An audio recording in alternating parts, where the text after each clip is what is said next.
F ബിയിൽ ഇങ്ങനെ പോസ്റ്റുകളൊക്കെ skip ചെയ്ത് കണ്ടുകൊണ്ടിരിക്കുന്ന സമയത്ത് ഞാനൊരു പോസ്റ്റ് കണ്ടു. അത് എനിക്ക് കുറച്ച് ഇൻട്രസ്റ്റിംഗ് ആയിട്ട് തോന്നി. കാര്യം കുഞ്ഞുങ്ങളുള്ള വീടുകളിനെ കുറിച്ചാണ് അതിൽ പറയുന്നത്. അതൊരു പൊതുവായിട്ടുള്ള കുറച്ച് കാര്യങ്ങളാണ് അതിൽ പറയുന്നത്. ആ ഒരു വരികൾ എനിക്ക് ഒരുപാട് ഇഷ്ടപ്പെട്ടു. അപ്പം ഞാൻ എന്ത് ചെയ്തു, അതിനെ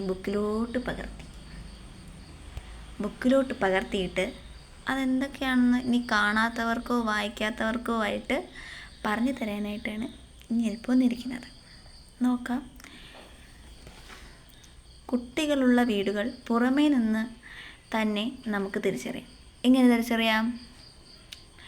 തട്ടും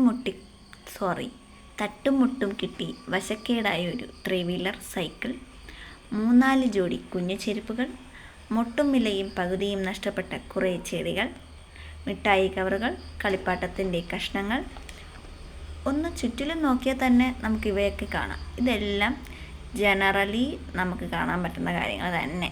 ഓക്കെ, അടുത്തത് ഭിത്തിയിൽ പല നിറത്തിലുള്ള സ്കെച്ച് പേനുകൾ കൊണ്ടുള്ള വരകൾ, അഴുക്കുപുരണ്ട കുഞ്ഞിക്കൈപ്പാടുകൾ, വീടിനകത്ത് പലയിടത്തായി പെറുക്കി വച്ചതും നിരന്നു കിടക്കുന്നതുമായ കളിപ്പാട്ടങ്ങൾ, എത്ര തവണ നേരെ വിരിച്ചാലും വലിച്ച് താഴെയിടുന്ന സോഫ കവറുകൾ, അടുക്കളയിൽ നിന്ന് ലിവിംഗ് റൂമിലേക്ക് പ്രമോഷൻ കിട്ടിയ ഇഡലിത്തട്ടും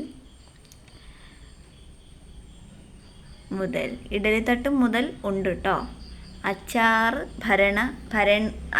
ഭരണി വരെയുള്ള പാത്രങ്ങൾ. പല ടൈപ്പ് പാത്രങ്ങളുണ്ട്. ഇവിടെ നിന്ന് എൻ്റെ മാളു കളിക്കാൻ വേണ്ടി എടുത്തുകൊണ്ടൊക്കെ പോണത് ചീൻചട്ടിയൊക്കെയാണ്.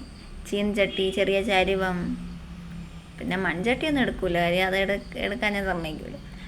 അടുത്തത് പിന്നെ ഇവരെല്ലാം ഉറങ്ങിക്കഴിയുമ്പോൾ കളിപ്പാട്ടം പെറുക്കി മാറ്റി വയ്ക്കൽ. അത് ഭയങ്കര ഒരു വലിയ ജോലിയാണ് കേട്ടോ. അതിലും വലിയ പണിയാണ് ഇവർക്ക് രാവിലെ അത് എണീറ്റ് അതിനെ എടുത്ത് നിരത്തി വയ്ക്കണത്. അത് കാണുമ്പോൾ ദൈവമേ, ഇങ്ങനെ വയ്ക്കും നമ്മൾ വാരി ഒതുക്കി വയ്ക്കും, അവർ വാരി നിരത്തി വയ്ക്കും. ഇത് തന്നെ ഒരു പരിപാടി. അതൊക്കെ പൊതുവായിട്ടുള്ള കാര്യങ്ങളാണ് കേട്ടോ. വീട്ടിലെ വിരുന്നുകാർ ആരെങ്കിലും വന്നു പോയാൽ പിന്നെ വെപ്രാളമാണ്. അത് ശരി തന്നെ. പക്ഷേ എൻ്റെ വീട്ടിലെ അമ്മച്ചിയെ സംബന്ധിച്ച് ആരെങ്കിലും വന്നു കഴിഞ്ഞാൽ നാണം കുടുങ്ങി. ഒതുക്കിയും പെറുക്കിയും വയ്ക്കുന്നതിനിടയ്ക്ക് വന്നവരോട് ചെറിയ വായിൽ വലിയ വർത്തമാനം പറയുന്ന അവർ അങ്ങനെ ഉണ്ട്. അങ്ങനെയുള്ള പിള്ളേരുണ്ട്. അങ്ങനെ ചെറിയ വായിൽ വലിയ വർത്തമാനം പറയുന്ന പിള്ളേരുണ്ട്. പക്ഷേ എന്നെ മാളുവിനെ സംബന്ധിച്ച് ആരെങ്കിലും വന്നാലോ അറിഞ്ഞൂടാത്ത ആരെങ്കിലും കണ്ടാലോ ഞാനിവിടെ ഉള്ളതല്ല, ഇതാണ് അവളെ മട്ട്. അവർക്ക് കൊടുത്ത പലഹാരങ്ങൾ കൈ നിറയെ വാരി കഴിക്കുന്ന, അവർ പോകാനിറങ്ങുമ്പോൾ കൂടെ പോകാൻ വാശി പിടിക്കുന്ന, ഉറക്കെ കരയുന്ന കുഞ്ഞുങ്ങൾ. സൂപ്പറാണ് കേട്ടോ. ഈ പോസ്റ്റ് എഴുതിയ ആൾ നല്ല സൂപ്പറായിട്ടാണ് എഴുതിക്കുന്നത്. എനിക്ക് ഇഷ്ടപ്പെട്ടു. എന്നിട്ട് ലാസ്റ്റ് ഒരു ഉപസംഹാരം പോലെ എഴുതിയിരിക്കണം. എന്തെന്ന് ഞാൻ വായിച്ചു തരാം. ഈ കാലവും കടന്നു പോകും. വലുതായി കല്യാണമൊക്കെ കഴിച്ച് മക്കൾ ഒക്കെ ആയി കഴിയുമ്പോൾ നമ്മളുണ്ടെങ്കിൽ അന്ന് പറഞ്ഞ് ചിരിക്കാനുള്ള ഒരു തമാശകളായിരിക്കും ഇതെന്നാണ് പറയണത്. വെട്ടമില്ല ഗെയ്സ്, നമുക്ക് കഥ മാത്രം കേട്ടാൽ പോരെ. ഇപ്പോഴത്തെ നമ്മുടെ വലിയ പ്രശ്നക്കാർ അന്ന് നമുക്ക് പറഞ്ഞ് ചിരിക്കാനുള്ള വെറും തമാശകൾ മാത്രമാണ്.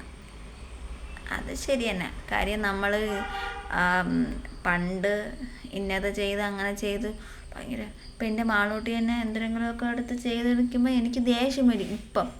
പക്ഷെ നമ്മളത് വലുതായി അവർ കല്യാണം കഴിച്ച് അവർക്കൊരു കൊച്ചുങ്ങളാകുമ്പോൾ ആ കൊച്ചുങ്ങളടുത്ത് നിൻ്റെ അമ്മ ഇങ്ങനെയായിരുന്നു പണ്ട്, ഇങ്ങനെ പറയും നമ്മൾ ഇല്ലേ, അങ്ങനെ പറയും.